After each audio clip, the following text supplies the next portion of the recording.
3 November, दिवाळीचा सण नुकताच संपला होता आणि सगळीकडे एक शांतता होती. एका घरात तर पुढच्या सणाची तयारी सुरू होती. पण ती तयारी, ती लगबग अचानक एका भयानक शांततेत बदलली. चला पाहूया नेमकं असं काय घडलं की आनंदाचा दिवस एका क्षणात शोकात बदलला. तर ही गोष्ट आहे बार्शी शहरातली. दिवाळीचा उत्साह अजूनही ओसरला नव्हता आणि एका घरात तुळशीच्या लग्नाची जोरदार तयारी सुरू होती. आणि ह्या सगळ्याच्या केंद्रस्थानी होती नीलम, एक 38 वर्षांची फार्मासिस्ट.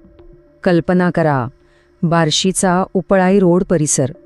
दुपारचे साधारण 3 वाजले असतील. वातावरणात सणानंतरची एक छानशी ऊब आणि शांतता पसरली होती.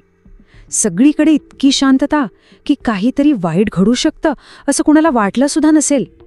नीलम तर त्या दिवशी सकाळपासूनच कामाला लागली होती. घर स्वच्छ केलं, अंगणात तुळशीच्या वृंदावनाभोवती छान छोटासा मंडप सजवला होता.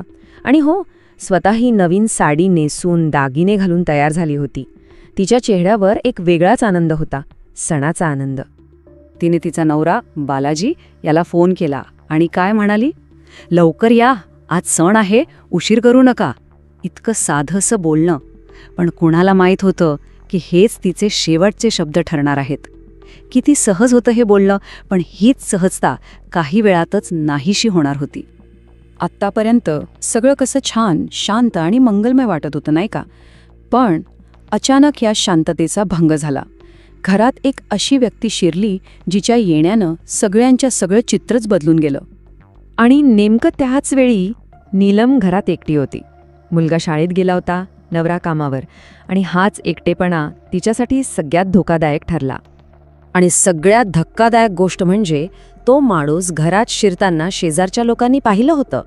पण सणासुदीचे दिवस होते, त्यांना वाटलं असेल कुणीतरी नातेवाईक आला असेल, आणि याच गैरसमजातून त्यांनी त्याकडे दुर्लक्ष केलं.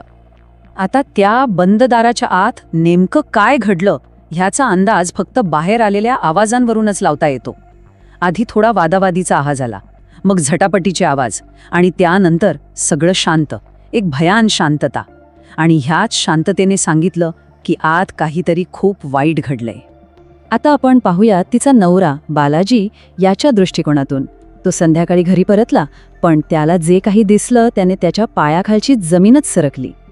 तो काळ बालाजीसाठी किती जीव घेणा असेल विचार करा. संध्याकाळी 5:30ला तो घरी आला तर गेटला कुलूप. त्याला वाटलं नीलम मुलाला आणायला शाळेत गेली असेल, पण 6:30 वाजता तो शाळेत पोचला तर मुलगा तिथे एकटाच त्याची वाट पाहत होता. आणि तेव्हा त्याच्या मनात भीतीची एक लहरच उठली.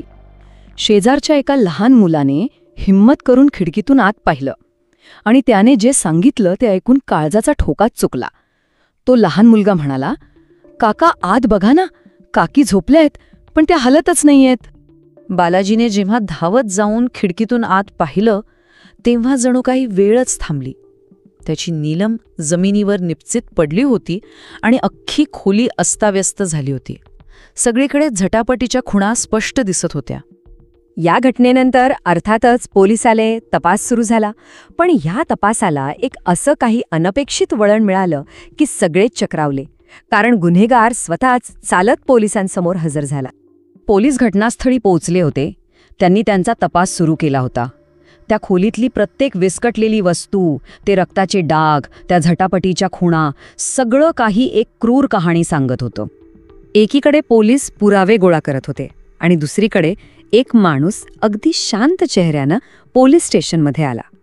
त्याच्या चेहऱ्यावर ना भीती होती ना कोणताही पश्चाताप. आणि त्याने पोलिसांसमोर सरळ सांगितलं, हो मीच केलं, मीच तिला मारलं. कोणताही आडपडदा नाही, काही नाही. त्याच्या या थेट कबुली जबाबामुळे पोलीसही क्षणभर गोंधळले. या एका वाक्यात त्या गुन्ह्यामागची सगळी क्रूरता दडली होती. पण प्रश्न हा होता की हे सगळं का घडलं, यामागे नेमकं काय कारण होतं. आता आपण त्या कारणांच्या मुळाशी जाऊया, जी कारणं आपल्याला नीलमच्या मनात दडलेल्या एका मोठ्या संघर्षापर्यंत घेऊन जातात. या गुन्ह्यामागचं कारण होतं ऑब्सेसिव्ह स्टॉकिंग, म्हणजे एकतर्फी पाठलाग.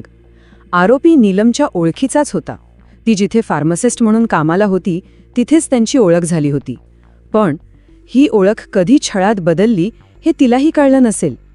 आरोपीने पोलिसांना जे सांगितलं ते ऐकून त्याच्या विकृत मानसिकतेचा अंदाज येतो. तो म्हणाला, ती माझी होऊ शकत नसेल तर तिने जगूच नाही असं वाटलं. विचार करा, हे फक्त एक वाक्य नाहीये, तर एका स्त्रीच्या नाही म्हणण्याच्या अधिकारावर, तिच्या स्वातंत्र्यावर केलेला हल्ला आहे. आणि या सगळ्यातली सगळ्यात दुःखद गोष्ट काय असेल तर ती ही की नीलमने हा त्रास कधीच कोणाला बोलून दाखवला नाही. सगळं ठीक आहे असंच ती सगळ्यांना सांगायची, पण आतल्या आत मात्र ती सततच्या फोन कॉल्सना त्या छळाला तोंड देत होती. कदाचित समाज काय म्हणेल, कुटुंबाच्या प्रतिष्ठेचं काय होईल या भीतीनेच तिने ही शांतता निवडली असेल. पण तिच्या या शांततेत आणि तिच्या आतल्या संघर्षात खूप मोठं अंतर होतं. म्हणूनच ही कथा फक्त एका हत्येची नाहीये. ही कथा आहे एका अपूर्ण राहिलेल्या उत्सवाची, एका अशा आयुष्याची जे फुलण्याआधीच संपवण्यात आलं. त्या घराच्या अंगणात तुळशीच्या लग्नासाठी सजवलेला तो मंडप तसाच उभा होता. त्यातली फुलं कोमेजून गेली होती आणि दिवे ते तर लागलेच नव्हते. जणू काही ते दृश्य नीलमच्या अपूर्ण राहिलेल्या स्वप्नांचंच प्रतीक होतं. तिच्या नवऱ्याचे शब्द तर आजही कानात घुमतात. तो म्हणाला, ती म्हणाली होती, लवकर या, आज सण आहे, मी उशीर केला आणि सगळं संपलं. त्याच्या या बोलण्यात पश्चात्ताप आहे, दुःख आहे आणि एक कधीही न भरून येणारी पोकळी आहे. फक्त थोडासा उशीर आणि होत्याचं नव्हतं झालं.